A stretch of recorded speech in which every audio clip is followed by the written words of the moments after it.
ಆತ್ಮೀಯ ವಿದ್ಯಾರ್ಥಿಗಳೇ, ಕಳೆದ ತರಗತಿಯಲ್ಲಿ ಡಾಕ್ಟರ್ ಅಮನ್ ನಾಯ್ಕರವರ ಕನ್ನಡವನ್ನು ಕಟ್ಟುವ ಕೆಲಸ ಎನ್ನುವಂತಹ ಪಠ್ಯಭಾಗವನ್ನು ಕುರಿತಂತೆ ಹೋದ ತರಗತಿಯಲ್ಲಿ ಚರ್ಚೆ ಮಾಡ್ತೀವಿ. ಡಾಕ್ಟರ್ ಅಮನ್ ನಾಯ್ಕರವರ ಕವಿ ಮತ್ತು ಲೇಖಕರ ಪರಿಚಯವನ್ನು ತಾವೀಗಾಗಲೇ ಕೇಳಿದ್ದೀರ. ಜೊತೆಗೆ ಒಬ್ಬ ವಿಶ್ವವಿದ್ಯಾಲಯದ ಉಪಕುಲಾಧಿಪತಿಗಳಾಗಿ ಹಾಗೆಯೇ ಕನ್ನಡ ಸಾಹಿತ್ಯದ ಶ್ರೇಷ್ಠ ಲೇಖಕರಾಗಿ ಮತ್ತೊಂದು ಕಡೆ ಶ್ರೇಷ್ಠ ಅಂಕಣ ಬರಹಗಾರರಾಗಿ ತಮ್ಮನ್ನು ಗುರುತಿಸಿಕೊಂಡಿರ್ತಕ್ಕಂಥ ಡಾಕ್ಟರ್ ಅಮನ್ ನಾಯ್ಕರವರು ಈಗಾಗಲೇ ತಮಗಿದ್ದಂಥ ಕನ್ನಡದ ಪ್ರೀತಿ ಎಂಥದ್ದು ಎನ್ನುವುದನ್ನು ಮೊದಲ ಭಾಗದಲ್ಲಿ ತಮಗೆ ಅಂಥ ಒಂದು ಕನ್ನಡದ ಪ್ರೀತಿ ಮೂಡಲಿಕ್ಕೆ ತಾವು ವಿದ್ಯಾರ್ಥಿ ದಶೆಯಲ್ಲಿರುವಂಥ ಸಂದರ್ಭದಲ್ಲಿ ತಮ್ಮ ಮೇಲೆ ಪ್ರಭಾವವನ್ನು ಬೀರಿರ್ತಕ್ಕಂಥ ಕನ್ನಡದ ಕವಿಗಳ ಬಗ್ಗೆ ಭಾಗ 1ರಲ್ಲಿ ತಾವು ವಿವರಣೆಯನ್ನು ಕೊಡ್ತಾ ಹೋಗಿರ್ತಕ್ಕಂಥದ್ದನ್ನು ತಾವು ನೋಡಿದ್ದೀವಿ. ಹಾಗೆಯೇ ಮುಂದೆ ಹೈದರಾಬಾದ್ನಲ್ಲಿ ನಡೆದಿರ್ತಕ್ಕಂಥ ಕನ್ನಡ ಸಾಹಿತ್ಯ ಸಮ್ಮೇಳನದ ಅಧ್ಯಕ್ಷತೆಯನ್ನು ವಹಿಸಿಕೊಂಡು ಶಾಸ್ತ್ರಿಗಳು ಮಾಡಿರ್ತಕ್ಕಂಥ ಭಾಷಣದ ಒಂದು ತುಣುಕು ಬಹುಶಃ ನಿಮ್ಮ ಲೇಖಕರಿಗೆ ಬಾಲ್ಯದಲ್ಲಿರಬೇಕಾದಂಥ ಸಂದರ್ಭದಲ್ಲಿ ಸಿಗ್ತಾ ಇದೆ. ಆ ಒಂದು ಲೇಖನಕ್ಕೆ ಪ್ರಭಾವಿತರಾಗಿ ಅಥವಾ ಆ ಲೇಖನದಿಂದ ಪ್ರಭಾವಿತರಾಗಿರ್ತಕ್ಕಂಥ ನಿಮ್ಮ ಡಾಕ್ಟರ್ ಅಮನ್ ನಾಯ್ಕರವರು ಮುಂದೆ ಅವ್ರು ಹೇಳಿರ್ತಕ್ಕಂಥ ಮಾತುಗಳನ್ನು, ಯಾಕಂದರೆ ಕನ್ನಡ ಅಂತಕ್ಕಂಥದ್ದು ಇವತ್ತು ಯಾವ ರೀತಿಯಾದಂಥ ಪರಿಸ್ಥಿತಿಗೆ ಬಂದು ನಿಂತ್ಕೊಂಡಿದೆ ಕನ್ನಡ ಭಾಷೆ ಎನ್ನುವಂಥದ್ರ ಬಗ್ಗೆ ಅಥವಾ ಕನ್ನಡ ಭಾಷೆಗೆ ಒದಗಿರ್ತಕ್ಕಂಥ ದುರಂತಗಳೇನು ಎನ್ನುವಂಥ ವಿಚಾರವನ್ನು ಕುರಿತಂತೆ ತಿಳಿಸಬೇಕಾದಾಗ ಹೇಗೆ ಬೌದ್ಧ ಧರ್ಮದ ಉದಯಕ್ಕೆ ಕಾರಣವಾಗಿರ್ತಕ್ಕಂಥ ಇಲ್ಲವೇ ಬೌದ್ಧ ಧರ್ಮ ಏನು ಭಾರತದಲ್ಲಿ ಉದಯಿಸಿತು, ಇವತ್ತು ತನ್ನ ಆ ಧರ್ಮದ ಬೆಳವಣಿಗೆ ಇರ್ತಕ್ಕಂಥದ್ದು ಭಾರತದಲ್ಲಿ ಸ್ಥಿರವಾಗಿ ಹೋಗಿದೆ. ಅಂದರೆ ಸಂಪೂರ್ಣವಾಗಿ ಹಾಳಾಗಿ ಅಥವಾ ನಷ್ಟವಾಗಿ ಹೋಗಿದ್ದಲ್ಲ. ಹಾಗೆಯೇ ಸಂಸ್ಕೃತವು ಕೂಡ ಹೋದರೂ ಕೂಡ ಪರವಾಗಿಲ್ಲ. ಆದರೆ ಸಂಸ್ಕೃತ ಬೇರೆ ರಾಷ್ಟ್ರಗಳಲ್ಲಿ ಅದು ತನ್ನ ಬೇರೆಯೇ ಅದು ತನ್ನ ಪ್ರದೇಶಗಳೆಲ್ಲ ಬದುಕಿ ಬಾಳ್ತಿರ್ತದೆ. ಆದರೆ ಕನ್ನಡ ಮಾತ್ರ ಇವತ್ತು ನಮ್ಮ ಭಾರತದ ಭೂಪಟವನ್ನು ತೆಗೆದುಕೊಂಡಾಗ ಅದರಲ್ಲಿ ಒಂದು ಅಂಗೈಗಳ ಮಾತ್ರ. ಯಾಕೆಂದರೆ ನಾವು ಹೇಳಿದ ಹಾಗೆಯೇ ಉತ್ತರದಲ್ಲಿ ಮರಾಠಿಗರ ಆಕ್ರಮಣ, ಹಾಗೆ ಪೂರ್ವಕ್ಕೆ ಹೋದಾಗ ಆಂಧ್ರದವರ ಆಕ್ರಮಣ, ದಕ್ಷಿಣ ಕಡೆಗೆ ಹೋದಾಗ ತಮಿಳುನಾಡು ಮತ್ತು ಕೇರಳದವರ ಆಕ್ರಮಣ ಆಗ್ತಾ ಇರುವಾಗ ಕನ್ನಡದ ನೆಲವನ್ನು ಅವರೆಲ್ಲರೂ ಕೂಡ ಸ್ಪರ್ಶಿಸಿಕೊಳ್ಳುವಂಥ ಅಥವಾ ಜೊತೆಗೆ ತಮ್ಮ ಭಾಷೆಯ ಪ್ರಭಾವವನ್ನು ಬೀರ್ತಕ್ಕಂಥ ಕಾರ್ಯ ಇವತ್ತು ಎಕ್ಕಿಲ್ಲದೆ ನಡೀತಾ ಇರ್ತಕ್ಕಂಥ ಸಂದರ್ಭದಲ್ಲಿ ಯುವಜನಾಂಗರಾಗಿರ್ತಕ್ಕಂಥ ನಾವುಗಳು ಇವತ್ತು ಅದೆಲ್ಲವುದನ್ನು ಬಹುಶಃ ತಡೆಹಿಡಿಯಬೇಕಾಗಿದೆ, ನಿಲ್ಲಿಸಬೇಕಾಗಿದೆ. ಕನ್ನಡದ ಏನಿದೆ ಭಾವುಕವನ್ನು ಆರಿಸುವುದರ ಜೊತೆಗೆ ಕನ್ನಡ ಭಾಷೆಯ ಸರ್ವತೋಮುಖವಾದ ಬೆಳವಣಿಗೆಯ ನಿಟ್ಟಿನಲ್ಲಿ ನಾವೆಲ್ಲರೂ ಶ್ರಮಿಸಬೇಕಾಗಿದೆ ಇರತಕ್ಕಂಥ ಕರೆಯನ್ನು ಅವರು ಕೊಡ್ತಿದ್ದಾರೆ. ಯಾಕಂದರೆ ಕೋರ್ಸಲ್ಲಿ ನಾವೇನಾದರೂ ಇವತ್ತು ಅಲಕ್ಷ್ಯ ಮಾಡಿದರೆ ಅಥವಾ ನಿರ್ಲಕ್ಷ್ಯ ವಹಿಸಿದರೆ ಮುಂದೊಂದು ದಿನ ಕನ್ನಡವೇ ಕರ್ನಾಟಕದಲ್ಲಿ ಇಲ್ಲದಂತಾಗ್ತಿದೆ ಎನ್ನುವಂಥ ಶೋಚನೀಯವಾದಂಥ ಆ ಒಂದು ಸ್ಥಿತಿಯನ್ನು ಇವತ್ತು ಕನ್ನಡ ತಲುಪಿದೆ ಎನ್ನುವಂಥ ಮಾತುಗಳನ್ನು ಹೇಳ್ತಾನೆ ಮುಂದೆ ಅವರು 2ನೇ ಭಾಗದಲ್ಲಿ ಬಹುಶಃ ಕನ್ನಡಕ್ಕೆ ಒದಗಿರ್ತಕ್ಕಂಥ ಕುರಿತು ಯಾವ ರೀತಿ ಆಗಿದೆ ಅಂತಕ್ಕಂಥದ್ದನ್ನು ಅವರು ವಿವರಣೆ ಕೊಡ್ತಾ ಹೋಗ್ತಿದ್ದಾರೆ. ಹಾಗಾಗಿ ಇಂಗ್ಲಿಷ್ ಮತ್ತು ಹಿಂದಿ ಭಾಷೆಗಳು ನಮ್ಮ ದೇಶದ ಪ್ರಾಂತೀಯ ಭಾಷೆಯ ಸ್ಥಾನವನ್ನು, ಭಾಷೆಗಳ ಸ್ಥಾನವನ್ನು ಆಕ್ರಮಿಸಿಕೊಳ್ಳುತ್ತಿವೆ. ಯಾವ ಯಾವ ಭಾಷೆಗೆ ಯಾವ ಯಾವ ಸ್ಥಾನವಿರಬೇಕೋ ಆ ಮರ್ಯಾದೆಯನ್ನು ನಾವು ಮೀರಬಾರದು. ಅವ್ರ ಉದ್ದೇಶ ಏನಪ್ಪ ಅಂತಂದರೆ ಇವತ್ತೇನಾಗ್ತಿದೆ, ಇಂಗ್ಲೀಷ್ ಮತ್ತು ಹಿಂದಿ ಭಾಷೆಗಳು ಏನಾಗಿದೆ ಅಂದರೆ ಇಡೀ ನಮ್ಮ ದೇಶದಲ್ಲಿರ್ತಕ್ಕಂಥ ಹಲವಾರು ಪ್ರಾಂತ್ಯಗಳನ್ನು ನೋಡ್ತಿದ್ದೀವಲ್ಲ. ಇವತ್ತು 28 ರಾಜ್ಯಗಳನ್ನು ವಿಂಗಡಣೆ ಮಾಡಿಬಿಟ್ಟು ಆಯಾ ಪ್ರಾಂತ್ಯಗಳು ಅಂತೇಳಿ ಗುರುತಿಸಿ ಆಯಾ ರಾಜ್ಯಗಳಿಗೆ ಸ್ಥಾನಮಾನಗಳನ್ನು ಕೊಟ್ಟು ಅದರ ಜೊತೆಯಲ್ಲಿ ಪ್ರಾದೇಶಿಕ ಭಾಷೆಗಳಿಗೆ ಮಾನ್ಯತೆಯನ್ನು ನೀಡತಕ್ಕಂಥ ವ್ಯವಸ್ಥೆಯನ್ನು ನಾವು ಇವತ್ತು ಭಾರತದಲ್ಲಿ ಕಾಣ್ತಿದ್ದೀವಿ. ಯಾಕೆಂದರೆ ನಾನು ಈಗಾಗಲೇ ಹೇಳಿದೆ, ಭಿನ್ನತೆಯಲ್ಲಿ ಏಕತೆ, ವಿವಿಧತೆಯಲ್ಲಿ ಏಕತೆ, ಹಲವು ಸಂಸ್ಕೃತಿ, ಹಲವು ಜನಾಂಗ, ಹಲವು ಧರ್ಮ, ಹಲವು ಭಾಷೆ, ಯಾಕಂದರೆ ಇವೆಲ್ಲವುಗಳ ಭಿನ್ನತೆಯಲ್ಲಿ ನಾವು ಏಕತೆಯನ್ನು ಸಾಧಿಸಬೇಕಾಗಿದೆ. ಅಖಂಡ ಭರತಖಂಡವನ್ನು ಒಗ್ಗೂಡಿಸಬೇಕಾಗಿದೆ. ಆ ಒಗ್ಗೂಡುವಿಕೆ ಅಂತಕ್ಕಂಥದ್ದು ಬಹುಶಃ ನಮ್ಮೆಲ್ಲರಲ್ಲೂ ಬರಬೇಕು ಅನ್ನೋದಾದರೆ ಪ್ರಾದೇಶಿಕ ಭಾಷೆಗಳೇನಿದಾವಲ್ಲ, ಪ್ರಾಂತ್ಯಗಳೇನಿದಾವಲ್ಲ, ಆ ಪ್ರಾಂತ್ಯಗಳು ತಮ್ಮ ಭಾಷೆಯನ್ನು ತಮ್ಮ ತಾಯ್ನಾಡನ್ನು ರಕ್ಷಣೆ ಮಾಡಿಕೊಂಡು ರಾಷ್ಟ್ರೀಯತೆಯ ಕಡೆಗೆ ಅವು ತಮ್ಮನ್ನು ತೊಡಗಿಸಿಕೊಳ್ಬೇಕಾಗಿದೆ. ಈ ರಾಷ್ಟ್ರೀಯತೆಯ ಏಕತೆಯ ಕಡೆಗೆ ತಮ್ಮನ್ನು ತೊಡಗಿಸಿಕೊಳ್ಬೇಕು. ಹಾಗಾಗಿ ಕುವೆಂಪುರವರ ಒಂದು ಕವನ ಸಂಕಲನ ಓದಿದಾಗ ನಿಮಗೆ ಗೊತ್ತಾಗ್ತಿದೆ. ಜೈ ಭಾರತ ಜನನಿಯ ತನುಜಾತೆ, ಜೈ ಜೈ ಕರ್ನಾಟಕ ಮಾತೆ, ಭಾರತಾಂಬೆಯ ಮಗಳಾಗಿರುವ ಕನ್ನಡಾಂಬೆ ಅಂತಕ್ಕಂಥ ಮಾತನ್ನು ಹೇಳ್ತಿದ್ದಾರೆ. ಯಾಕೆಂದ್ರೆ ಮೊದಲು ಆದ್ಯತೆ ಕೊಡಬೇಕಾದದ್ದು ಮೊದಲ ಏನೇಳಿ ಪುರುಷ ಕನ್ನಡಕ್ಕೆ ನಾವು ಪ್ರಾಧಾನ್ಯತೆಯನ್ನು ಕೊಡಬೇಕೆಂತಕ್ಕಂಥ ಮಾತನ್ನು ಹೇಳ್ತಿದ್ದಾರೆ. ಇವತ್ತು ನಮ್ಮ ತಾಯ್ನಾಡು ಪುರುಷ ನಮ್ಮ ನುಡಿಯನ್ನು ನಮ್ಮ ಏನೇಳಿ ಮಾತನಾಡುವಂಥ ಮಾತೃಭಾಷೆಯನ್ನು ನಾವು ಗೌರವಿಸಬೇಕು, ಪ್ರೀತಿಸಬೇಕು. ಅದ್ರ ಜೊತೆಯಲ್ಲಿ ಅವ್ರು ಹೇಳ್ತಿದ್ದ ಅನ್ಯ ಭಾಷೆಗಳನ್ನು ಕಲಿಬಾರ್ದು ಅಂತ ಹೇಳ್ತಾ ಇಲ್ಲ ನಾವು. ಆದರೆ ಅನ್ಯ ಭಾಷೆಗಳ ಪ್ರಭಾವ ಯಾವ ರೀತಿ ಕನ್ನಡದ ಮೇಲೆ ಆಗಿದೆ ಅಂತಕ್ಕಂಥದ್ದನ್ನು ಅವ್ರು ಹೇಳ್ತಿದ್ದಾರೆ. ಇಲ್ಲಿ ಇಂಗ್ಲಿಷ್ ಮತ್ತು ಹಿಂದಿ ಭಾಷೆಗಳು ನಮ್ಮ ದೇಶದ ಪ್ರಾಂತೀಯ ಭಾಷೆಗಳ ಸ್ಥಾನವನ್ನು ಆಕ್ರಮಿಸಿಕೊಳ್ಳುತ್ತಿವೆ. ಯಾಕಂದ್ರೆ ಒಂದು ನಿರ್ದಿಷ್ಟವಾದ ಭೂಪ್ರದೇಶದ ಮೇಲೆ ಬದುಕನ್ನು ಕಟ್ಕೊಂಡಿರ್ತಕ್ಕಂಥ ಒಂದೇ ತೆರನಾಗಿರ್ತಕ್ಕಂಥ ಸಂಸ್ಕೃತಿ ಮತ್ತು ಸಂಸ್ಕೃತಿಯನ್ನು ಹೊಂದಿ ಒಂದೇ ರೀತಿಯಾಗಿರ್ತಕ್ಕಂಥ ಭಾಷೆಯನ್ನು ಮಾತಾಡ್ತಕ್ಕಂಥ ಜನರನ್ನು ವಿಂಗಡಣೆ ಮಾಡಿ ಪ್ರಾಂತ್ಯಗಳು ಅಂತೇಳಿ ನಿರ್ಮಾಣ ಮಾಡಿದ್ದಾರೆ. ಆ ಪ್ರಾಂತ್ಯಗಳ ಮಾತೃಭಾಷೆಗಳೇನಿದವನ್ನ ಆ ಸ್ಥಾನವನ್ನ, ಯಾಕೆಂದ್ರೆ ಆಯಾ ಪ್ರಾಂತ್ಯವಾದಗಳಲ್ಲಿ ಪ್ರಚಲಿತದಲ್ಲಿರ್ತಕ್ಕಂಥ ಭಾಷೆಯನ್ನ ಇವತ್ತು ಹಿಂದಿ ಮತ್ತು ಇಂಗ್ಲಿಷ್ ಭಾಷೆಗಳು ಆಕ್ರಮಿಸಿಕೊಳ್ತಿದ್ದಾವೆ. ಕನ್ನಡದ ಮೇಲೆ ಅವು ಪ್ರಭಾವ ಯಾವ ರೀತಿ ಬೀರ್ತಿದ್ದಾವೆ. ಹಾಗೆಯೇ ಆಂಧ್ರ ಪ್ರದೇಶದಲ್ಲಿ ಮಾತಾಡ್ತಕ್ಕಂಥ ತೆಲುಗಿನ ಮೇಲೆ ಹಿಂದಿ ಮತ್ತು ಇಂಗ್ಲಿಷ್ನ ಪ್ರಭಾವ ಹೀಗಿದೆ. ಹಾಗೆ ಮಹಾರಾಷ್ಟ್ರದಲ್ಲಿ ಮಾತಾಡ್ತಕ್ಕಂಥ ಮರಾಠಿ ಭಾಷೆಯ ಮೇಲೆ ಇಂಗ್ಲಿಷ್ ಮತ್ತು ಹಿಂದಿಯ ಪ್ರಭಾವ ಹೇಗಿದೆ ಅಂತಕ್ಕಂಥದ್ದನ್ನು ಹೇಳ್ತಿದ್ದಾರೆ. ಅವ್ರು ಕೇಳೋದೇನು ಅಂದ್ರೆ, ಪ್ರಾಂತವಾರು ಭಾಷೆಗಳು ಇವತ್ತು ಅಸ್ತಿತ್ವದಲ್ಲಿದ್ದಾವಲ್ಲ, ಆ ಭಾಷೆಗಳಿಗೆ ಮೊದಲ ಪ್ರಾಧಾನ್ಯತೆಯನ್ನು ಕೊಡಬೇಕು, ಮೊದಲ ಆದ್ಯತೆಯನ್ನು ನೀಡಬೇಕು, ತದನಂತರ ಉಳಿದ ಭಾಷೆಗಳಿಗೆ ನಾವು ಏನೇಳಿ ಪ್ರಾಧಾನ್ಯತೆಯನ್ನು ಕೊಡಬೇಕು ಅಂತಕ್ಕಂಥದ್ದೇ ನಿಮ್ಮ ಲೇಖಕರ ಅಭಿಪ್ರಾಯ. ಆದ್ರೆ ಇವತ್ತು ಏನಾಗಿದೆ ಅಂತಂದ್ರೆ, ಮೊದಲಾಗಿ ಮಾತೃಭಾಷೆಯನ್ನು ಕಡೆಗಣಿಸಿ ಪ್ರಾಂತ್ಯವಾದ ಭಾಷೆಯನ್ನು ನಿರ್ಲಕ್ಷಿಸಿಬಿಟ್ಟು ನಾವು ಹಿಂದಿ ಮತ್ತು ಇಂಗ್ಲಿಷ್ಗೆ ಹೆಚ್ಚಿನ ಪ್ರಾಶಸ್ತ್ಯವನ್ನು ಕೊಡ್ತಿದ್ದೀವಿ. ಎಲ್ಲಿ ನೋಡಿದ್ರು ಕೂಡ ಬಹುಶಃ ಹಿಂದಿ ಮತ್ತು ಇಂಗ್ಲಿಷ್ನ ಬೋರ್ಡ್ಗಳಿಗೆ ರಾರಾಜಿಸ್ತದೆ ವಿನಃ ಕನ್ನಡದ ಬೋರ್ಡ್ಗಳನ್ನು ಸಿಗೋದು ತುಂಬಾ ವಿರಳ. ಹಾಗಾಗಿ ನಾವು ಮುಂದೆ ಹೇಳ್ತಾ ಹೋಗ್ತಿದ್ದಾರೆ. ಯಾಕೆಂದ್ರೆ ಇಲ್ಲಿ ಅವು ಪ್ರಾದೇಶಿಕ ಭಾಷೆಗಳು ಅಥವಾ ಪ್ರಾಂತೀಯ ಭಾಷೆಗಳ ಸ್ಥಾನವನ್ನ ಆ ಹಿಂದಿ ಮತ್ತು ಇಂಗ್ಲಿಷ್ಗಳು ಆಕ್ರಮಿಸಿಕೊಳ್ತಿದ್ದಾವೆ. ನಾವು ಅದನ್ನೇ ಹೇಳಿದ್ವಿ. ಏನಪ್ಪಾ ಅಂದ್ರೆ, ಹಳ್ಳಿ ಒಳಗೊಂದು ಮಾತು ಹೇಳ್ತಾರೆ, ಅಡವಿ ದೇವ ಬಂದು ಊರು ದೇವ ಬರ್ತಿದ್ದಾರೆ. ಹೌದಾ? ಹಂಗಾಗಿದೆ ನಮ್ಮ ಪರಿಸ್ಥಿತಿ. ಯಾಕೆಂದ್ರೆ ಅನ್ಯ ಭಾಷೆಗಳ ಪ್ರೀತಿಗೆ ಅಥವಾ ವ್ಯಾಮೋಹಕ್ಕೆ ಒಳಗಾಗ್ಬಿಟ್ಟು ನಾವು ಕನ್ನಡ ಭಾಷೆಯನ್ನು ನಾವು ಇವತ್ತು ನಿರ್ಲಕ್ಷಿಸಿದ್ದೀವಿ, ಹೊರತುಬಿಟ್ಟಿದ್ದೀವಿ. ಹಾಗಾಗಿನೇ ಅದು ಅತಿಕ್ರಮಿಸಿಕೊಳ್ಳೋದ್ರಿಂದ ಏನಾಗ್ತಿದೆ ಅಂತಂದ್ರೆ, ನೋಡು, ಯಾವ ಯಾವ ಭಾಷೆಗೆ ಯಾವ ಯಾವ ಸ್ಥಾನವಿರಬೇಕು ಆ ಮರ್ಯಾದೆಯನ್ನು ನಾವು ಮೀರಬಾರದು. ಅವರಿಗೆ ಎಂಥ ಅಭಿಮಾನ ಇದೆ ಅಂದ್ರೆ, ನಾವು ಮೊದಲ ಆದ್ಯತೆ ಯಾವುದು ಕೊಡ್ತೀವಿ, ನಮ್ಮ ಮಾತೃಭಾಷೆ ಕೊಡಬೇಕು. ಎರಡನೇ ಆದ್ಯತೆಯನ್ನು ಇತರ ಭಾಷೆಗಳಿಗೆ ಕೊಡಬೇಕು. ಇದು ಇಲ್ಲ. ಯಾವಾಗ ಅದು ಮೀರಿ ಹೋಗ್ತಿದೆಯೋ ಅವಾಗ ಮರ್ಯಾದೆ ಮೀರಿದ್ರೆ ಏನಾಗ್ತಿದೆ ಅಂದ್ರೆ, ಸಹಜವಾಗಿಯೇ ಕನ್ನಡಾಭಿಮಾನಿಗಳು ಇರಬೇಕಾಗ್ತಿದೆ, ಹೋರಾಟಕ್ಕೆ ಇಳಿಬೇಕಾಗ್ತಿದೆ. ನಿಮಗೆಲ್ಲ ಗೊತ್ತಿದೆ, ಮರಾಠಿಯರ ಪ್ರಭಾವವನ್ನು ಹೇಳಲಿಕ್ಕೆ ಹೋದಾಗ ಹೇಗೆ ಕನ್ನಡಿಗರು ಹೇಳ್ತಿದ್ದಾರೆ. ಯಾಕೆಂದ್ರೆ ಇವತ್ತು ಕನ್ನಡ ಸಂಘಗಳು ಹೇಗೆ ಇವತ್ತು ಉಟ್ಕೊಂಡಿದ್ದಾರೆ, ಕನ್ನಡವನ್ನು ಕಾಪಾಡುವ ನಿಟ್ಟಿನಲ್ಲಿ, ಕನ್ನಡವನ್ನು ಬೆಳೆಸುವ ನಿಟ್ಟಿನಲ್ಲಿ, ಕನ್ನಡಾಂಬೆಯ ಜಲ ನೆಲ ಭೂಮಿಯನ್ನು ಸಂರಕ್ಷಿಸುವಲ್ಲಿ ನಿರಂತರವಾದ ಹೋರಾಟ ಮಾಡ್ತಕ್ಕಂಥದ್ದನ್ನು ನಾವೆಲ್ಲ ಗಮನಿಸಿದ್ದೇವೆ. ಯಾಕೆಂದ್ರೆ ಈ ನಾಡಿನ ಒಂದು ಚೂರು ಮಣ್ಣಿಗಾಗಲಿ ಅಥವಾ ಒಂದು ಇದಕ್ಕಾಗಲಿ ಧಕ್ಕೆ ಬರುವಂಥ ರೀತಿಗಳಿಗೆ ಸಂರಕ್ಷಣೆ ಮಾಡಬೇಕಾಗುತ್ತೆ. ಪ್ರತಿಯೊಬ್ಬ ಅದಕ್ಕೆ ಜನನಿ ಜನ್ಮಭೂಮಿ ಅಂತ ಹೇಳ್ತಾರೆ. ಸ್ವರ್ಗಸ್ಯ ಏನೊಂದು ಹೇಳ್ತಾರೆ ಸಂಸ್ಕೃತದಲ್ಲಿ ಗೊತ್ತಾಗ್ತದೆ. ಯಾಕಂದ್ರೆ ಸ್ವರ್ಗಕ್ಕಿಂತಲೂ ಮಿಗಿಲಾಗಿರ್ತಕ್ಕಂಥದ್ದು ನಮಗೆ ಜನ್ಮ ನೀಡಿರ್ತಕ್ಕಂಥ ಭೂಮಿ ಅಂತ ಹೇಳ್ತಾರೆ. ಹಾಗಾಗಿ ಅಂತ ಪವಿತ್ರವಾಗಿರ್ತಕ್ಕಂಥ ನಾಡನ್ನು ಸಂರಕ್ಷಿಸಬೇಕು ಅನ್ನೋದಾದರೆ ಮೊದಲ ಆದ್ಯತೆಯನ್ನು ಕನ್ನಡಕ್ಕೆ ಕೊಡಿ ಅಂತ ಹೇಳ್ತಿದ್ದಾರೆ. ಇನ್ನ ಎರಡನೇ ಆದ್ಯತೆ ಇದ್ದರೆ ಇತರ ಭಾಷೆಗಳಿಗೆ. ಹಾಗಾಗಿ ಈ ರೀತಿಯಾಗಿರ್ತಕ್ಕಂಥ ಇದರಲ್ಲಿ ನಾವು ಕರ್ನಾಟಕದಲ್ಲಿ ಕನ್ನಡವೇ ಪ್ರಥಮ. ಎಷ್ಟು ಸಂಕ್ಷಿಪ್ತವಾಗಿ ಅವರು ಹೇಳ್ತಾ ಹೋಗ್ತಿದ್ರೆ, ಕರ್ನಾಟಕದಲ್ಲಿ ಕನ್ನಡವೇ ಪ್ರಥಮ, ಪ್ರಧಾನವೂ ಹೌದು, ರಾಜ ರಾಣಿ ರಾಜಕುಮಾರ ಎಲ್ಲರೂ. ಬೇರೆ ಯಾರು ಆ ಸ್ಥಾನವನ್ನು ಬೇರೆ ಭಾಷೆಗಳು ಬಂದು ಅತಿಕ್ರಮಿಸುವಂತಿಲ್ಲ. ಯಾಕೆಂದ್ರೆ ಕರ್ನಾಟಕದಲ್ಲಿ ಕನ್ನಡವೇ ಪ್ರಥಮ, ಕನ್ನಡವೇ ಪ್ರಧಾನ, ಕನ್ನಡವೇ ರಾಜ, ಕನ್ನಡವೇ ರಾಣಿ, ಕನ್ನಡವೇ ರಾಜಕುಮಾರ. ಈ ಎಲ್ಲ ಸ್ಥಾನಮಾನಗಳು ಗೌರವಗಳು ಮೊದಲು ಕನ್ನಡಕ್ಕೆ ಸಿಗಬೇಕು. ಅದೇ ಪ್ರಥಮ, ಉಳಿದೆಲ್ಲರೂ ನಂತರ ಅಂತ ಹೇಳ್ತಿದ್ದಾರೆ.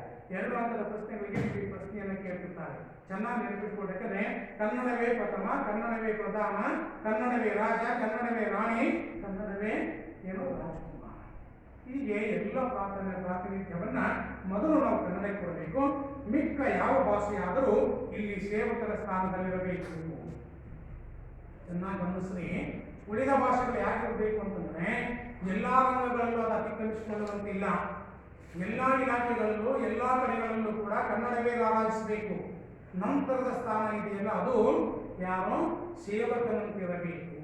ಸೇವಕ ಅಂದ್ರೆ ಏನಂದ್ರೆ, ಮೇಲಿನ ಎಲ್ಲರ ಸೇವೆಯನ್ನು ಮಾಡುವಲ್ಲಿ ಅರಸನ ಸೇವೆ, ರಾಜಕುಮಾರನ ಸೇವೆ, ರಾಣಿಯ ಸೇವೆ, ಹೌದಲ್ಲ, ಇವೆಲ್ಲವುಗಳ ಸೇವೆ ಮಾಡಬೇಕಾದಂಥವರು ಸೇವಕ ಅಂತ ಹೇಳ್ತಿದ್ದೀವಲ್ಲ, ಹಾಗೆ ಕನ್ನಡದ ಮೊದಲ ಪ್ರಾಶಸ್ತ್ಯವನ್ನು ಕೊಟ್ಟು ಉಳಿದ ಭಾಷೆಗಳು ಅದರ ಕೈ ಅಡಿಯಾಳಾಗಿರಬೇಕು ಅನ್ನುವಂಥದ್ದು ಲೇಖಕರ ಅಭಿಪ್ರಾಯ. ಹಾಗಾಗಿನೇ ಮುಂದೆ ಅವರು ಹೇಳ್ತಿದ್ದಾರೆ, ಪ್ರತಿಯೊಂದು ಹಿಂದಿಯೇತರ ರಾಜ್ಯದಲ್ಲಿ ನೋಡಬೇಕಂದ್ರೆ ಹಿಂದಿಯೇತರ ರಾಜ್ಯದಲ್ಲಿರುವ ಕೇಂದ್ರಾಡಳಿತ ಸಂಸ್ಥೆಗಳು, ಉದ್ಯಮಗಳು, ಕಚೇರಿಗಳು ಆಯಾ ಪ್ರಾದೇಶಿಕ ಭಾಷೆಗಳನ್ನು ಬಳಸುತ್ತಿರುವುದರಿಂದ ತಮ್ಮಷ್ಟಕ್ಕೆ ದ್ವೀಪಗಳಾಗಿ ನಿಂತಿವೆ. ಇಲ್ಲಿ ಲೇಖಕರು ಬಹಳ ಮಹತ್ವವಾದ ವಿಚಾರವನ್ನು ತಮ್ಮ ಮುಂದೆ ಚರ್ಚೆಗೆ ಇಟ್ಟಿದ್ದಾರೆ. ಏನಾಗಿದೆ ಅಂದರೆ, ಕೇಂದ್ರ ಸರ್ಕಾರದಿಂದ ಏನು ನಡೀತಾ ಇರ್ತಕ್ಕಂಥ ಕೇಂದ್ರ ಸರ್ಕಾರ ಇಲಾಖೆಗಳು ಯಾವ್ಯಾವ ಬರ್ತಿದಾವೆ ಅಂದರೆ, ಕೇಂದ್ರೀಯ ಆಡಳಿತ ವ್ಯವಸ್ಥೆಗೆ ಒಳಪಟ್ಟಿರ್ತಕ್ಕಂಥವು ನಿಮ್ಮ ಪೋಸ್ಟ್ ಆಫೀಸ್ ಬರ್ತಾ ಇದೆ, ರೈಲ್ವೆ ಡಿಪಾರ್ಟ್ಮೆಂಟ್ ಬರ್ತಿದೆ, ಬ್ಯಾಂಕ್ಗಳು ಬರ್ತಿದ್ದಾವೆ. ಇವೆಲ್ಲವೂ ಏನಾಗಿದೆ ಅಂದರೆ ಕೇಂದ್ರ ಸರ್ಕಾರದ ಆಡಳಿತ ವ್ಯಾಪ್ತಿಗೆ ಒಳಪಟ್ಟಿರ್ತಕ್ಕಂಥವುಗಳು. ಇವೆಲ್ಲ ಏನಾಗ್ತಿದಾವೆ ಅಂದ್ರೆ ಇವತ್ತು ಪ್ರಾದೇಶಿಕ ಭಾಷೆಯಾಗಿರುವ ಕನ್ನಡದಲ್ಲಿ ವ್ಯವಹಾರವನ್ನು ನಿಲ್ಲಿಸಿದ್ದಾವೆ.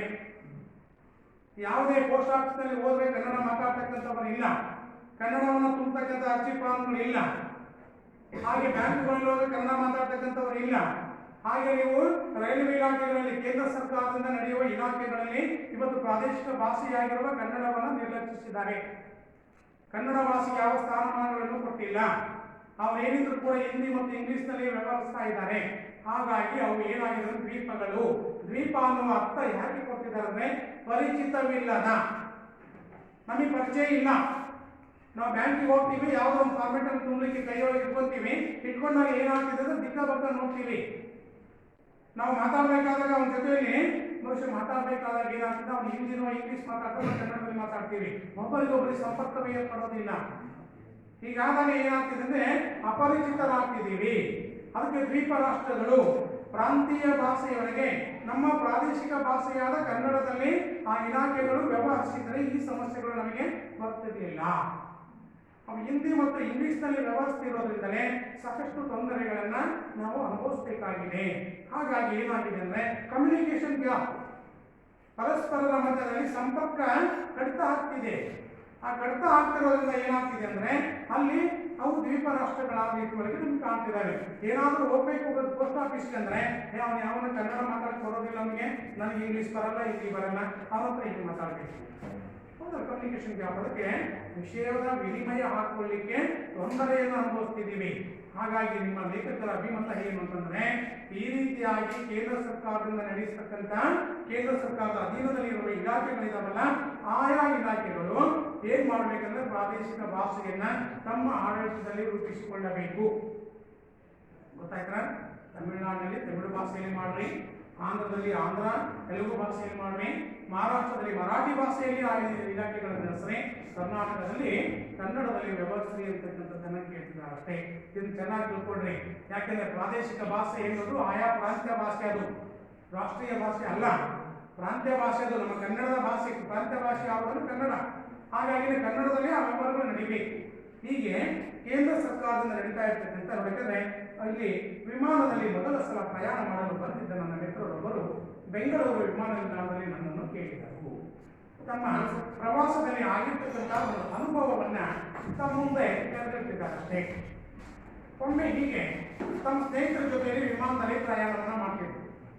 ಬೆಂಗಳೂರಿಗೆ ಬಂದು ವಿಮಾನದಲ್ಲಿ ಇಳಿತಾ ಇದ್ದಾರೆ.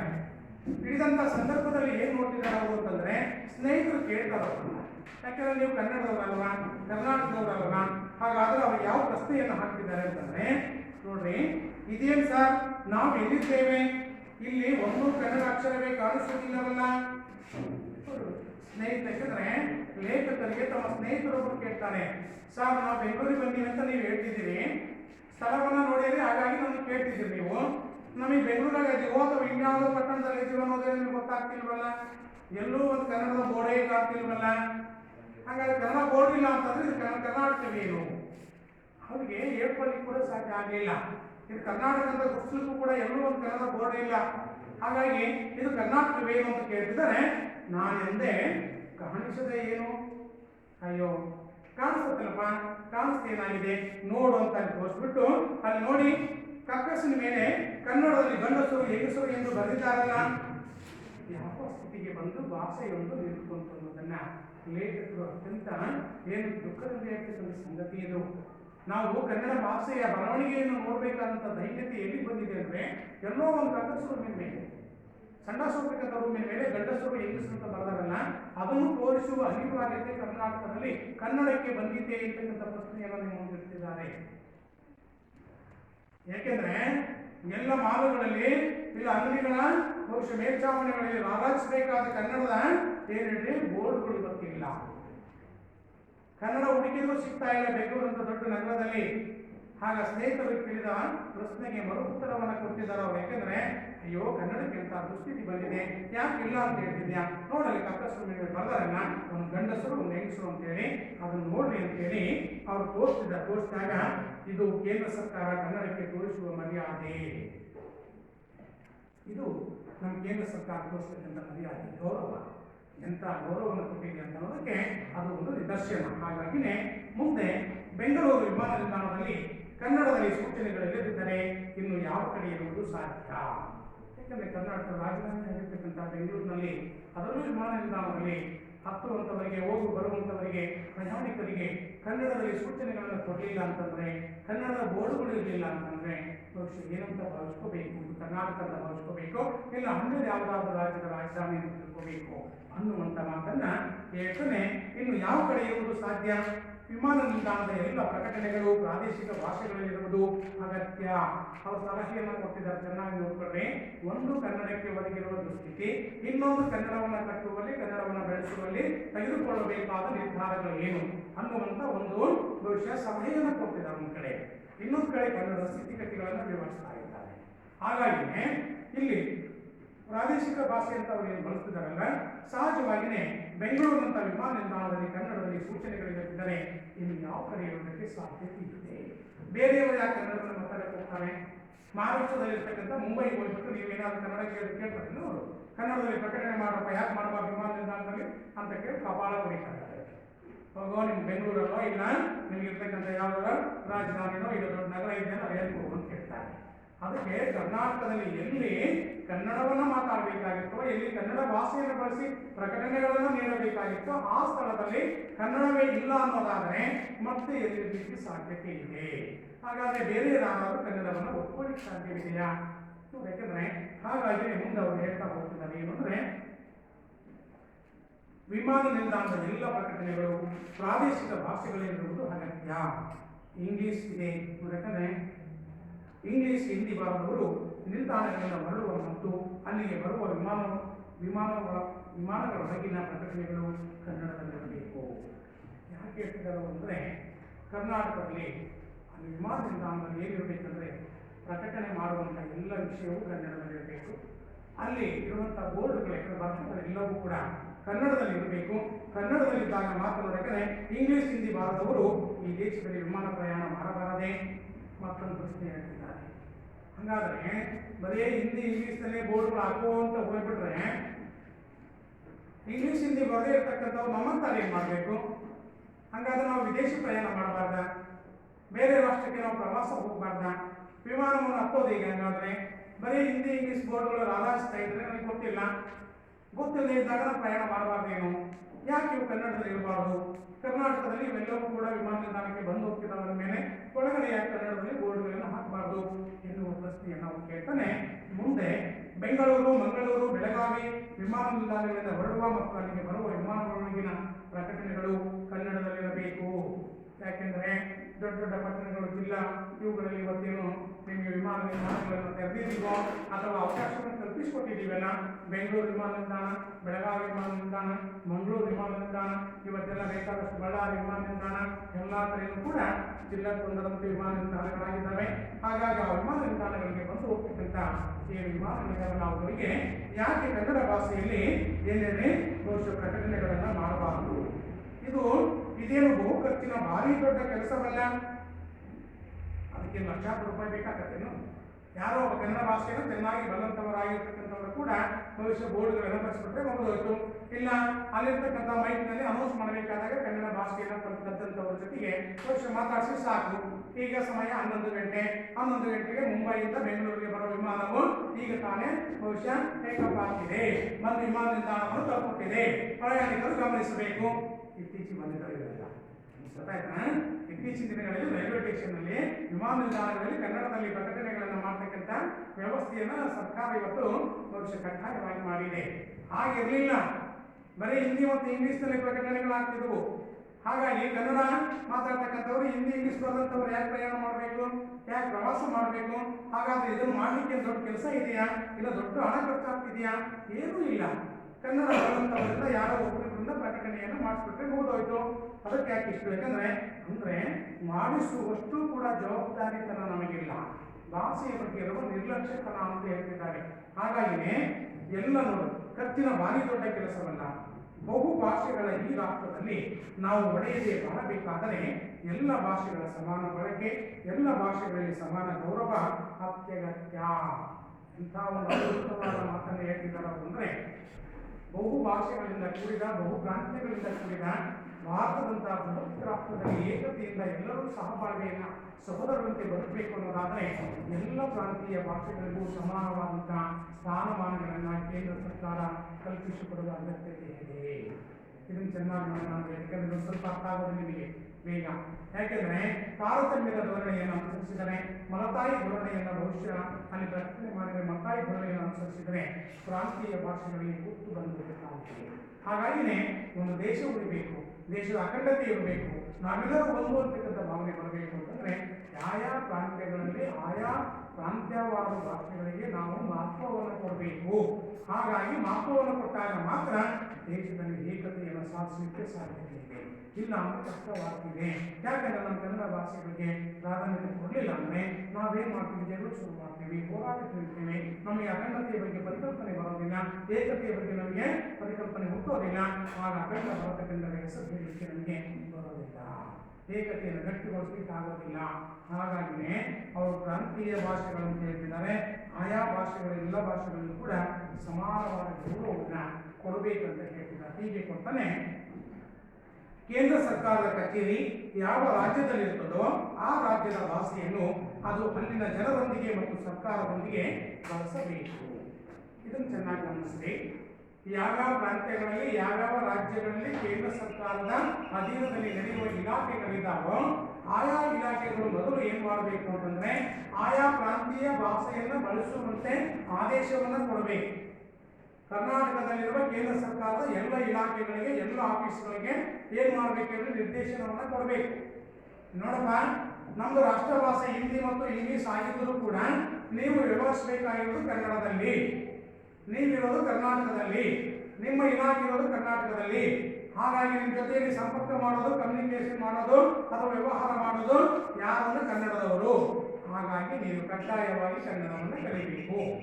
ಕನ್ನಡವನ್ನು ಕಲಿತಂಥವರಿಗೆ ಮಾತ್ರ ಆದ್ಯತೆಯನ್ನು ಕೊಡ್ತೀವಿ, ಕನ್ನಡವನ್ನು ಬಳಸ್ತಕ್ಕಂಥವರಿಗೆ ಮಾತ್ರ ಇಲಾಖೆಯಲ್ಲಿ ನೌಕರಿ ಕೊಡ್ತೀವಿ ಅಂದಾಗ ನೋಡ್ರಿ ಹೆಂಗಿರ್ತದಂತಂದ್ರೆ, ಇಲ್ಲ ಕನ್ನಡವನ್ನು ನೀವು ಕಲ್ತಿಲ್ವಾ, ಅನ್ಯ ರಾಜ್ಯದಿಂದ ಬರುವಂಥ ಅನಿವಾರ್ಯತೆ ಬರ್ತಿದ್ದಿಲ್ಲ ಅಂತ ಹೇಳೋದಿಲ್ಲ ನಾನು. ಉದಾಹರಣೆಗೆ ನಿಮಗೆ IAS ಅಧಿಕಾರಿಗಳು, ಜಿಲ್ಲಾಧಿಕಾರಿಗಳು ಎನ್ನುವಂಥ ಮಾತಂದಾಗ ಜಿಲ್ಲಾಧಿಕಾರಿಗಳು ಕರ್ನಾಟಕದವರೇ ಆಗಿರಬೇಕು, ಕರ್ನಾಟಕದ ಜಿಲ್ಲೆಗಳಲ್ಲಂತೇನಿಲ್ಲ. ಗೊತ್ತಾಗ್ತಾ? ಯಾಕೆಂದರೆ ಅದು ರಾಷ್ಟ್ರ ಮಟ್ಟದಲ್ಲಿ ನಡೆಯುವಂಥ ಆಯ್ಕೆ. ಪ್ರತಿಪಾದಿತರಾಗಿರ್ತಕ್ಕಂಥವರು IAS ಪದವಿಯನ್ನು ಪಡ್ಕೊಂಡು ಆಡಳಿತಾತ್ಮಕ ದೃಷ್ಟಿಯಿಂದ ನೇಮಕ ಮಾಡತಕ್ಕಂಥ ಅತ್ಯುನ್ನತವಾದ ಅಧಿಕಾರ ಅದು. ಏನಾದರೂ ಈ ರಾಷ್ಟ್ರದಲ್ಲಿ ಅಟೆಂಡೆನ್ಸ್ ಇಲ್ಲದೆ ಇರುವ ಅಧಿಕಾರ ಇದೆ ಅನ್ನೋದಾದ್ರೆ ಯಾರು ಹೇಳ್ಕೊಂಡ್ರಣ? IAS ಅಧಿಕಾರಿ, ಜಿಲ್ಲಾಧಿಕಾರಿಗೆ ಅಟೆಂಡೆನ್ಸ್ ಇಲ್ಲ. ಭಾರತೀಯ ಸಂವಿಧಾನದಲ್ಲಿ ಆಡಳಿತ ವ್ಯವಸ್ಥೆ ಒಳಗೆ ಎಲ್ಲರಿಗೂ ಒಂದು ಅಟೆಂಡೆನ್ಸ್ ಇದೆ. ನಮ್ಮನ್ನು ಆಳುವ ರಾಜಕಾರಣಿ ಕೂಡ ಅಟೆಂಡೆನ್ಸ್ ಇದೆ, ನಮ್ಮನ್ನು ಆಳುವ ಮುಖ್ಯಮಂತ್ರಿಯವರಿಗೂ ಕೂಡ ಒಂದು ಅಟೆಂಡೆನ್ಸ್ ಇದೆ. ತಾವು ಅಸೆಂಬ್ಲಿ ಮೀಟಿಂಗ್ ನಡಿಬೇಕಾದಾಗ ನಾವು ಹಾಜರಿದ್ದೀವಿ ಅಂತೇಳಿ ಒಂದು ಸಹಿ ಮಾಡಬೇಕು. ಆದರೆ ಜಿಲ್ಲಾಧಿಕಾರಿಗಳಿಗೆ ಸಹಿ ಇಲ್ಲ. ಯಾಕಿಲ್ಲ? ಯಾರಾದ್ರು ಪ್ರಶ್ನೆ ಮಾಡಿದ್ರೆ ದೊಡ್ಡ ಹುದ್ದೆ ಅಂತ ಮಾಡ್ಕೊಂಡಿದ್ದೀವಿ.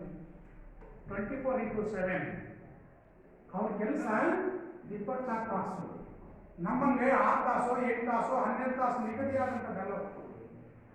24 ತಾಸು 24 ಅವರ್ಸ್ ಕಾರ್ಯ ನಿರ್ವಹಿಸಬೇಕು. ರಾತ್ರಿ 12 ಗಂಟೆಗೆ ಅವ್ರು ಫೋನ್ ಆಫ್ ಮಾಡ್ಕೊಳ್ಳಂಗಿಲ್ಲ, ಆನ್ಲೈನ್ ಇರಬೇಕು. ಗೊತ್ತಾಯ್ತಾ? ಅದಕ್ಕೆ ಅವ್ರಿಗೆ ಕೇಳಿಸಿಲ್ಲ. ನೀನು 24 ತಾಸು ಡ್ಯೂಟಿ ಮೇಲೆ ಇದೆಯಾ ಅಂತ. ಯಾವತ್ತು ನೀನು ಕರ್ತವ್ಯಕ್ಕೆ ಹಾಜರಾಗೋ ಅವತ್ತಿಂದ ನೀನು ನಿವೃತ್ತಿ ಆಗುವವರೆಗೂ ಕೂಡ ಕರ್ತವ್ಯದ ಮೇಲೆ ಇದೆಯಾ ಅಂತ ಅರ್ಥ. ನಮಗೆಲ್ಲ 8 ತಾಸು ಆದ್ಮೇಲೆ ನಮ್ಮನ್ನು ಯಾರು ಕೇಳಲ್ಬೋದು. ಅವ್ರು 12 ತಾಸು ಆದ್ಮೇಲೆ ನಮ್ಮ ಕರ್ತವ್ಯ ಮುಗಿಸ್ಬಿಟ್ಮೇಲೆ ನಮ್ಮ ಖಾಸಗಿ ವರ್ಕ್ ಬೇಕಾದಂತೆ ಮಾಡ್ಕೊಂತೀವಿ ಅಂತ ಇವಾಗ ಹಂಗಿರೋದಿಲ್ಲ. ಅಂದರೆ ಈಗ ಅರ್ಥ ಇಷ್ಟೇ ಏನಪ್ಪ ಅಂತಂದರೆ, ಸಹಜವಾಗಿಯೇ ಆ ಕೇಂದ್ರ ಸರ್ಕಾರದಿಂದ ನಡೆಯುವಂಥ ಇಲಾಖೆಗಳಿದಾವಲ್ಲ, ಆ ಇಲಾಖೆಗಳಲ್ಲಿ ಕಾರ್ಯನಿರ್ವಹಿಸ್ತಕ್ಕಂಥ ಅನ್ಯ ರಾಜ್ಯದವರೇ ಬಂದಿರಲಿ, ಬೇಡ ಅಂತ ಹೇಳೋದಿಲ್ಲ. ಅವ್ರು ಹಿಂದೆ ಇಂಗ್ಲೀಷನ್ನು ಕರ್ಕೊಂಡು ಬಂದಿರಲಿ, ಯಾವುದೇ ಒಂದು ಪ್ರಾಂತ್ಯ ಭಾಷೆನ ಕರ್ಕೊಂಡು ಬಂದಿರಲಿ. ಆದರೆ ಇಲ್ಲಿ ಬಂದಾಗ ಕನ್ನಡವನ್ನು ಕಲಿಯಬೇಕು, ಕನ್ನಡದಲ್ಲಿ ವ್ಯವಹರಿಸಬೇಕು. ಎಷ್ಟೋ ಜನ ಇವತ್ತು ಕನ್ನಡವನ್ನು ಕಲ್ತ್ಕೊಂಡು ಕನ್ನಡ ನಾಡಿನ ಜನರ ಜೊತೆಯಲ್ಲಿ ಒಂದು ಒಳ್ಳೆಯ ಸಂಪರ್ಕವನ್ನು ಇಟ್ಟುಕೊಂಡಿರತಕ್ಕಂಥದ್ದನ್ನು ನೋಡ್ತಿದ್ದೀವಿ ನಾವು. ಎಲ್ಲಿ ಬ್ಯಾಂಕ್ಗಳಲ್ಲಿ ನೋಡ್ತಿದ್ದೀವಿ, ಆಮೇಲೆ ರೈಲ್ವೆ ಇಲಾಖೆಗಳಲ್ಲಿ ನೋಡ್ತಿದ್ದೀವಿ, ಆಮೇಲೆ ಬರ್ತಾ ಇರ್ತಕ್ಕಂಥ ನಿಮ್ಮ ಪೋಸ್ಟ್ ಆಫೀಸ್ಗಳಲ್ಲಿ ನೋಡ್ತಿದ್ದೀವಿ. ಇವೆಲ್ಲವೂ ಕೇಂದ್ರ ಸರ್ಕಾರದ ಅಧೀನದಲ್ಲಿ ಬರುವಂಥ ಇಲಾಖೆಗಳು. ಅವು ಕನ್ನಡವನ್ನು ಕಲಿಬೇಕಂತ ಹೇಳ್ತಾರೆ. ಹಾಗಾಗಿ ಅದು ಅಲ್ಲಿನ ಜನರೊಂದಿಗೆ ಮತ್ತು ಸರ್ಕಾರದೊಂದಿಗೆ ಬಳಸಬೇಕು. ಬನ್ನಿ, ಆ ರಾಜ್ಯದಲ್ಲಿರುವ ಕೇಂದ್ರ ಸರ್ಕಾರದ ನೌಕರರು ಆ ರಾಜ್ಯದ ಭಾಷೆಯನ್ನು ಬಲ್ಲವರಾಗಿರಬೇಕು. ಇದನ್ನು ಚೆನ್ನಾಗಿ ತಿಳ್ಕೊಳ್ಳಿ. ಕರ್ನಾಟಕದಲ್ಲಿ ಅಂತ ಹೇಳ್ತಿಲ್ಲ ನಿಮ್ಮ ವೈದ್ಯರು. ಆಂಧ್ರದಲ್ಲಿ ಕೆಲಸ ಮಾಡ್ತಿರ್ತಕ್ಕಂಥ ಕೇಂದ್ರ ಸರ್ಕಾರಿ ನೌಕರರು ತೆಲುಗನ್ನು ಕಲ್ತ್ಕೋಬೇಕು. ಮಹಾರಾಷ್ಟ್ರದಲ್ಲಿ ಕೇಂದ್ರ ಸರ್ಕಾರದ ಅಧೀನದಲ್ಲಿರುವ ಇಲಾಖೆಗಳಲ್ಲಿ ಕಾರ್ಯವನ್ನು ನಿರ್ವಹಿಸತಕ್ಕಂಥ ನೌಕರರು ಏನನ್ನು ಕಲಿಬೇಕು? ಮರಾಠಿಯನ್ನು ಕಲಿಬೇಕು. ಕರ್ನಾಟಕದಲ್ಲಿ ಕೇಂದ್ರ ಸರ್ಕಾರದ ಅಧೀನದಲ್ಲಿ ನಡೆಯುವ ಇಲಾಖೆಗಳಲ್ಲಿ ಕಾರ್ಯವನ್ನು ನಿರ್ವಹಿಸತಕ್ಕಂಥ ನೌಕರರು ಕನ್ನಡವನ್ನು ಕಲಿಬೇಕು. ಕನ್ನಡವನ್ನು ಕಲಿಯುವುದು ಕಡ್ಡಾಯ. ಕಲಿತಂಥವರಿಗೆ ಮಾತ್ರ ಆದ್ಯತೆಯನ್ನು ಕೊಡಿ ಅಂತಕ್ಕಂಥ ಮಾತನ್ನು ಹೇಳ್ತಿದ್ದಾರೆ ಅವರು. ಹಾಗಾಗಿಯೇ ಮುಂದೆ ಎಂದು ರಾಜಮನ್ನಾ ಸಮಿತಿಯ ವರದಿ ಹೇಳಿದೆ. ನೀವು ನೇತೃತ್ವ ಹೇಳೋದಲ್ಲ. ಕರ್ನಾಟಕದಲ್ಲಿ ಕನ್ನಡವನ್ನು ಹೇಗೆ ಬಳಸಬೇಕು, ಕನ್ನಡವನ್ನು ಹೇಗೆ ಬೆಳೆಸಬೇಕಾಗಿದೆ, ಬಹುಶಃ ಸಾಕಷ್ಟು ವರದಿಗಳನ್ನು ಈಗಾಗಲೇ ಬಹುಶಃ ಕೊಟ್ಟಿದ್ದಾರೆ. ರಾಜಮನ್ನಾ ವರದಿ ಅಂತಕ್ಕಂಥದ್ದನ್ನು ಒಂದು ವರದಿಯನ್ನು ಸಿದ್ಧಪಡಿಸಿ ಕೇಳಿದ್ರು. ಅವ್ರು ಏನು ಮಾಡಿದ್ರು ಅಂದರೆ, ಕರ್ನಾಟಕದಲ್ಲಿ ಬಹುಶಃ ಒಂದು ನಿಯಮವನ್ನು ರೂಪಿಸಿದ್ರು. ಅವರು ಏನಪ್ಪ ಅಂದರೆ, ಅನ್ಯ ಭಾಷಿಕರು ಕರ್ನಾಟಕಕ್ಕೆ ಬಂದಾಗ ತೆರೆದ ಮನಸ್ಸಿನಿಂದ ಅವರನ್ನು ಸ್ವಾಗತಿಸಿದ ಮೇಲೆ ಏನು ಮಾಡಬೇಕು? 10-20 ವರ್ಷಗಳ ಕಾಲ ಇಲ್ಲಿಯೇ ಬದುಕನ್ನು ಕಟ್ಟಿಕೊಂಡಿರ್ತಕ್ಕಂಥ ಜನರಿಗೆ ಕನ್ನಡವನ್ನು ಕಲಿಯುವಂತೆ ಪ್ರೇರೇಪಣೆಯನ್ನು ಕೊಡಿ. ಕನ್ನಡವನ್ನು ಕಲಿಯುವಂತೆ ಅವರಿಗೆ ನಾವು ಮಾಡಬೇಕು. ಕನ್ನಡವನ್ನು ಕಲಿಬೇಕೆನ್ನುವುದು ಕಡ್ಡಾಯ. ಕನ್ನಡ ಕಲಿಯಿಲ್ಲ ಅಂದರೆ ಸಮಯ ಕೊಡಲಿ, ಆ ಸಮಯಗಳು ಕಲಿಯಿಲ್ಲ ಅಂತ ಅವ್ರು ಕಳಿಸುತ್ತೆ. ಹೀಗಾಗಿ ಆ ರಾಜಮನ್ನಾ ವರದಿ ಅಂತಕ್ಕಂಥ ಸಮಿತಿ ಇರುತ್ತಲ್ಲ, ಆ ಸಮಿತಿ ಇರ್ತಕ್ಕಂಥ ಮಾತುಗಳು ಏನಪ್ಪಾ ಅಂತಂದ್ರೆ, ಕರ್ನಾಟಕದಲ್ಲಿ ಹಲವು ದಿನಗಳ ಕಾಲ ಬಂದು ನೆಲೆಸಿರ್ತಕ್ಕಂಥವರು ಕನ್ನಡವನ್ನು ಕಡ್ಡಾಯವಾಗಿ ಕಲಿಯಬೇಕು. ಕಲಿಯದಿದ್ದರೆ ಕನ್ನಡ ನಾಡಿನಿಂದ ಹೊರಬರ್ತದೆ ಅಂತ ಹೇಳ್ತಾರೆ. ಕಲಿಯುವುದು ಅನಿವಾರ್ಯ. ಹಾಗಾಗಿನೇ ಮುಂದೆ ಈ ಭಾಷೆಯ ಸಮಸ್ಯೆ ಕೇಂದ್ರ ರಾಜ್ಯಗಳ ಸಂಬಂಧದಲ್ಲಿ ಬಹಳ ಮುಖ್ಯ ವಿಷಯವಾಗಿದೆ. ಸ್ವಲ್ಪ ನಮಗೆ ಏನಾಗ್ತಿದೆ ಅಂದರೆ, ಹೇಳಿಲ್ಲ, ಹಿಂದಿ ಚೆನ್ನಾಗಿ ಗೊತ್ತಿಬಿಟ್ರೆ ಕೇಂದ್ರ ಸರ್ಕಾರದಲ್ಲಿ ಬಹು ಚೆನ್ನಾಗಿ ಮುಗಿಸ್ಕೊಂಡ್ಬಿಡ್ತೀವಿ. ಬರೀ ಕನ್ನಡ ಸ್ಪಷ್ಟವಾಗಿ ಮಾತಾಡ್ತಿದ್ರೆ ನಮ್ಗೆ ಯಾರು ಅನಿಸಿರೋದಿಲ್ಲ. ಹೀಗಾಗಿಯೇ ಕೇಂದ್ರ ಮತ್ತು ರಾಜ್ಯದ ಮಧ್ಯದಲ್ಲಿ ಭಾಷೆಯ ಸಮಸ್ಯೆ, ರಾಜ್ಯದ ಸಂಬಂಧದಲ್ಲಿ ಒಂದಿಷ್ಟು ಭಾಷೆಯ ಸಮಸ್ಯೆ ಬಹಳ ಮುಖ್ಯವಾದಂಥ ವಿಷಯ ಆಗಿದೆ. ಹಾಗಾಗಿನೇ ಬಹುಶಃ ಕೇಂದ್ರ ಸರ್ಕಾರವು ಕೂಡ ಹಾಗೆ ಹೇಳ್ಬೋದು. ಹಿಂದಿ ಕಲ್ತ್ಕೊಂಡ್ರೆ ಬಹಳ ಪ್ರಾಧಾನ್ಯತೆ ಕೊಟ್ಬಿಡ್ತಾರೆ. ಹಿಂದಿ ಬರಲಿಲ್ಲಪ್ಪ ಅಂತಂದರೆ ಹೇಳ್ಬಿಡ, ಹಿಂದಿ ಬರೋದಿಲ್ಲ, ಇಂಗ್ಲೀಷ್ ಬರೋದಿಲ್ಲ, ಅವನು ಹೇಳಿದ್ರೆ ಬಂದಾನೆ, ಅವನ ಬಗ್ಗೆ ಬಹುಶಃ ನಿರ್ಲಕ್ಷ್ಯ ಇಲ್ಲ ನಿರ್ಲಕ್ಷ್ಯ. ಇದು ರಾಜ್ಯ ಮತ್ತು ಕೇಂದ್ರದ ಮಧ್ಯದಲ್ಲಿ ಕಂಡುಹಿಡಿತಕ್ಕಂಥ ದೊಡ್ಡದಾದಂಥ ಸಮಸ್ಯೆ. ಆ ಸಮಸ್ಯೆ ಮುಂದೆ ಏನಾಗ್ತಿದೆ? ರೈಲ್ವೆ, ಅಂಚೆ ಮತ್ತು ತಂತಿ ಇಲಾಖೆಗಳು ಪ್ರಾದೇಶಿಕ ಭಾಷೆಗಳ ಮೇಲೆ ಸಾಕಷ್ಟು ಮಲತಾಯಿ ಧೋರಣೆ ನಡೆಸಿಕೊಂಡಿವೆ. ಅವರು ನೇರವಾಗಿ ಪ್ರಾಕ್ಟಿಕಲ್ ಆಗಿ ಹೇಳ್ತಾರೆ. ಏನು ಅಂದರೆ, ಇವತ್ತು ಕನ್ನಡ ಭಾಷೆಯ ಬಗ್ಗೆ ಯಾವ ಥರ ಮಲತಾಯಿ ಧೋರಣೆಯನ್ನು ಅವರು ಯಾವ್ಯಾವ ಇಲಾಖೆಗಳು ಹೊಂದಿದ್ದಾವೆ ಅಂದರೆ, ಒಂದೇದು ರೈಲ್ವೆ, ಅಂಚೆ ಮತ್ತು ತಂತಿ ಇಲಾಖೆಗಳು. ತಂತಿ ಇಲಾಖೆ ಅಂದರೆ BSNL ಚಾನಲ್ಗಳು, ಇವೆಲ್ಲ ಸರ್ಕಾರಿ ಸ್ವಾಮ್ಯದಲ್ಲಿರ್ತಕ್ಕಂಥ ದೂರದರ್ಶನ ಇವುಗಳು ಬರ್ತಿದ್ದಾವಲ್ಲ, ಆ ತಂತಿ ಇಲಾಖೆಗಳು ಅಂತೇಳಿ, ಎಕ್ಸ್ಚೇಂಜ್ ಆಫೀಸ್ ಅಂತ ನೋಡಿ, STD ಆಫೀಸ್ ಅಂತೇಳಿ ಈಗೆಲ್ಲ ಇಲ್ಲ ಅಂತ ಕಾಣ್ತಿದೆ. BSNL ಇದೆಯಲ್ಲ ಸರ್ಕಾರ ಅಂದರೆ ಗೌರ್ಮೆಂಟ್, ಏರ್ಟೆಲ್ ಅಲ್ಲ ಮತ್ತು ಖಾಸಗಿ. BSNL ಇದೆಯಲ್ಲ ಅದು ಭಾರತ ಸಂಚಾರ ನಿಗಮ ಅಂತಕ್ಕಂಥದ್ದು ಏನು ಹೆಸರಿದೆ, ಅದು ತಂತಿ ಇಲಾಖೆ. ಹಿಂದೆಲ್ಲ ಅದು ಅಸ್ತಿತ್ವದಲ್ಲಿರುತ್ತೆ, ಈಗ ಅದು ಸ್ವಲ್ಪ ಕಡಿಮೆ ಆಗ್ತಿದೆ. ಯಾಕೆಂದರೆ ಮೊಬೈಲ್ ಶಕ್ತಿಗಳು ಜಾಸ್ತಿ ಆದಮೇಲೆ ಟವರ್ಗಳೆಲ್ಲ ಬೇರೆ ಬೇರೆ ಖಾಸಗಿ ಕಂಪನಿಗಳು ಅತಿಕ್ರಮಿಸ್ಕೊಂಡ ಮೇಲೆ ಸ್ವಲ್ಪ ಸರ್ಕಾರಿ ಸ್ವಾಮ್ಯದಲ್ಲಿ ನಡೀತಾ ಇರ್ತಕ್ಕಂಥ ಸಂಚಾರ ನಿಯಮ BSNL ಹಾವಳಿ ಸ್ವಲ್ಪ ಕಡಿಮೆ ಆಗಿದೆ. ಮೊದಲೆಲ್ಲ ಇಡೀ ಕರ್ನಾಟಕ ತುಂಬೆಲ್ಲ ಅದು ಭವಿಷ್ಯ ಪ್ರಚಾರ ಮಾಡ್ತಿತ್ತು. ಹಾಗಾಗಿನೇ ಅಂದರೆ ತಂತಿ ಇಲಾಖೆಗಳು ಇವೆಲ್ಲ ಪ್ರಾದೇಶಿಕ ಭಾಷೆಗಳ ಮೇಲೆ ಸಾಕಷ್ಟು ಮಲತಾಯಿ ಧೋರಣೆ ಬೆಳೆಸಿಕೊಂಡಿವೆ. ಅವರು ಏನು ಮಾಡ್ತಾರಪ್ಪ ಅಂದರೆ, ಪ್ರಾದೇಶಿಕ ಭಾಷೆಗಳನ್ನು ಅವ್ರು ನಿರ್ಲಕ್ಷಿಸ್ತಾ ಇದ್ದಾರೆ. ಯಾಕೆ ನಿರ್ಲಕ್ಷ್ಯ ಮಾಡ್ತಾರೆ ಅಂದರೆ, ಅವರಿಗೆ ವೇತನ ಬಂದಂತೆ ಮಾಡ್ತಾರೆ. ಯಾವ ಭಾಷೆಯಲ್ಲಿ ವ್ಯವಹಾರ ಮಾಡಿದ್ರು ಕೂಡ ವೇತನ ನಿಲ್ಲೋದಿಲ್ಲ. ಹಾಗಾಗಿ ಅವ್ರು ಏನು ಮಾಡ್ತಾರಪ್ಪ ಅಂದರೆ, ಕನ್ನಡ ಕಲಿಯಲಿಕ್ಕೆ ಹೋಗೋದೇ ಇಲ್ಲ. ಅವರು ಕೂಡ ನಾನು ಹೆಂಗಿದ್ರು ಅಪಾಯಿಂಟ್ಮೆಂಟ್ ಆಗಿರೋದು ಹಿಂದಿ ಭಾಷೆ ಮೇಲೋ ಇಂಗ್ಲೀಷ್ ಭಾಷೆ ಮೇಲೋ ಇನ್ಯಾವುದೋ ಇದ್ರ ಮೇಲೆ ನನ್ನ ನಾಲೆಡ್ಜ್ ಲ್ಯಾಂಗ್ವೇಜ್ ಮೇಲೆ ಆಗಿ ಬಂದಿದ್ದೀನಿ, ನಾನೇನು ಕಲಿಬೇಕಿರೋದ್ರಿಂದ ಕನ್ನಡ ಇಲ್ಲ, ಹಾಗಾಗಿ ಕನ್ನಡ ಕಲಿಯಲಿಕ್ಕೆ ಯಾಕೆ ಪ್ರಯಾಸ ಪಡಬೇಕು, ಬೇಡ, ನನಗೆ ವ್ಯವಹಾರ ಮಾಡಲಿಕ್ಕೆ ಆಫೀಸ್ನಲ್ಲಿ ಕೆಲಸ ಮಾಡಲಿಕ್ಕೆ ನನಗೊಂದು ಭಾಷೆ ಬರ್ತಿದೆಯಲ್ಲ ಮುಗಿದೋತು.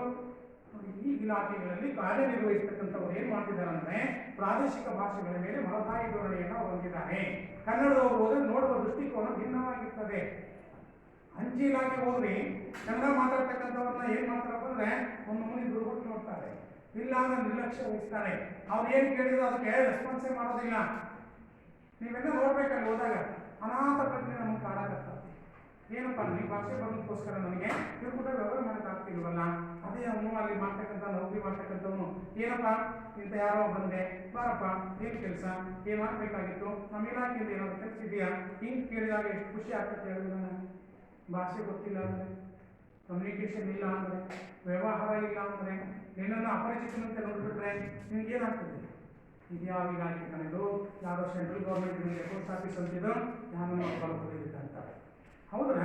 ನಿನಗೆ ಹೇಗೆ ಬರುತ್ತೆ ಹೇಳೋಣ, ಬೇಡಪ್ಪ ಈ ಇಲಾಖೆ ಸವಾಸನ ಮಾಡ್ಕೊಂಡು ಹೋಗ್ಬಿಡ್ತೀವಿ. ಅವರು ಹಾಗೆ ಇದ್ದಾರೆ. ಕೆಲವೊಂದಿಷ್ಟು ಜನ ಬ್ಯಾಂಕ್ ಮ್ಯಾನೇಜರ್ಗಳು ಕನ್ನಡ ಮಾತಾಡ್ತಾರೆ, ಕೆಲವರು ಮಾತಾಡಕ್ಕೆ ಬರೋದೇ ಇಲ್ಲ. ಅವಾಗ ಏನಾಗ್ತಿದೆ ಅಂತ ಅದೇ ಹೇಳಿದ್ರು, ಮಲತಾಯಿ ಧೋರಣೆ. ಅವರು ಮೊದಲು ಕಷ್ಟ ಬಿಟ್ಟು ಕಡ್ಡಾಯವಾಗಿ ಕನ್ನಡವನ್ನು ಕಲಿಬೇಕು. ಅವರು ಆಂಧ್ರ ಟ್ರಾನ್ಸ್ಫರ್ ಆದಾಗ ತೆಲುಗು ಕಲಿಬೇಕು, ಮಹಾರಾಷ್ಟ್ರ ಟ್ರಾನ್ಸ್ಫರ್ ಆದಾಗ ಮರಾಠಿ ಕಲಿಬೇಕು, ತಮಿಳುನಾಡಿಗೆ ಟ್ರಾನ್ಸ್ಫರ್ ಆದಾಗ ತಮಿಳು ಭಾಷೆ ಕಲಿಬೇಕು, ಹಾಗೆ ಕರ್ನಾಟಕಕ್ಕೆ ಬಂದಾಗ ಕನ್ನಡವನ್ನು ಕಲಿಬೇಕು. ಅವ್ರು ಕಲಿಯೋದಿಲ್ಲ, ಕಲಿಯದೆ ನಿರ್ಲಕ್ಷ್ಯ ವಹಿಸಿರೋದ್ರಿಂದ ಕನ್ನಡ ಭಾಷೆಯ ಪ್ರಾದೇಶಿಕ ಭಾಷೆಗಳನ್ನ ಮಲತಾಯಿ ಧೋರಣೆಯಿಂದ ನೋಡ್ತಿದ್ದಾರೆ. ಮಲತಾಯಿ ಧೋರಣೆಯಿಂದ ಗೊತ್ತಾಗ್ತದೆ ಸೌತಿ ಅಂತ ಹೇಳಿ. ಹಾಗಾಗಿ ಮತ್ತೆ ಕನ್ನಡ ನಾಡಿನ ಸಣ್ಣ ಪುಟ್ಟ ಊರುಗಳಲ್ಲಿರುವ ರೈಲ್ವೆ ಸ್ಟೇಷನ್ಗಳಲ್ಲಿಯೂ ಹಿಂದಿ ಇಂಗ್ಲಿಷ್ಗಳಿಗೆ ಆರಾಧಿಸಿದರೆ ನಾವು ನಮ್ಮ ದೇಶದಲ್ಲಿದ್ದೇವೆಂಬ ಭಾವನೆ ಯಾರಲ್ಲಾದರೂ ಬರುವುದು ಸಾಧ್ಯವೇ? ಏನೋ ದೊಡ್ಡ ದೊಡ್ಡ ನಗರ ಮತ್ತು ಪಟ್ಟಣಗಳಲ್ಲಿ ಸರಿ ಒಪ್ಪುವಂತಿದ್ದೀವಪ್ಪ, ದೊಡ್ಡ ಇಲಾಖೆ ಇದೆ, ಬಹಳಷ್ಟು ಜನ ನೌಕರಿ ಮಾಡ್ತಕ್ಕಂಥವ್ರು ಇದ್ದಾರೆ, ಹಾಗಾಗಿ ಅಲ್ಲಿರ್ತಕ್ಕಂಥವ್ರಿಗೆ ಕನ್ನಡ ಬರಲ್ಲ ಅಂತ ಸರಿ. ಚಿಕ್ಕ ಚಿಕ್ಕ ಹಳ್ಳಿಗಳಲ್ಲಿ, ಸಣ್ಣ ಸಣ್ಣ ಹಳ್ಳಿಗಳಲ್ಲಿರ್ತಕ್ಕಂಥ ಪೋಸ್ಟ್ ಆಫೀಸ್ಗಳು ನೋಡ್ರಿ, ಸಣ್ಣ ಸಣ್ಣ ಹಳ್ಳಿಗಳಲ್ಲಿರ್ತಕ್ಕಂಥ ರೈಲ್ವೆ ಸ್ಟೇಷನ್ಗಳು ನೋಡ್ರಿ, ಅಲ್ಲೂ ಕೂಡ ಈ ಕನ್ನಡ ಇಲ್ಲ ಅಂತಂದ್ರೆ, ಅಲ್ಲೂ ಕೂಡ ಕನ್ನಡ ಮಾತಾಡೋರೇ ಇಲ್ಲ ಅಂತಂದ್ರೆ ಏನಂತ ಭಾವಿಸ್ಕೋಬೇಕು? ಅದಕ್ಕೆ ನಾವು ಈ ದೇಶದಲ್ಲಿ ಇದ್ದೀವೋ ಇಲ್ಲೋ ಅಲ್ಲೆಲ್ಲ ಬರೀ ಹಿಂದಿ ಮತ್ತು ಇಂಗ್ಲಿಷ್ ಬೋರ್ಡ್ಗಳು ಆರಾಧಿಸ್ತಾ ಇದ್ದಾರೆ. ಹಾಗಾದ್ರೆ ನಾವು ಈ ದೇಶದಲ್ಲಿ ಇದೀವೋ ಇಲ್ಲವೋ? ನಾವು ಕರ್ನಾಟಕದ ಹೌದು ಅಲ್ವ ಎನ್ನುವ ಪ್ರಶ್ನೆ ನಮಗೆ ಸಹಜವಾಗಿ ಮೂಡ್ತಾ ಇದೆ. ಅಂಥ ಪರಿಸ್ಥಿತಿ ಇವತ್ತು ನಿರ್ಮಾಣ ಆಗಿದೆ ಅಂತಕ್ಕಂಥ ಮಾತನ್ನು ಹೇಳ್ತಿದ್ದಾರೆ. ನೋಡ್ರಿ, ನೀವು ರೈಲ್ವೆ ಸ್ಟೇಷನ್ ಹೋಗ್ರಿ, ಸಬ್ ಸ್ಟೇಷನ್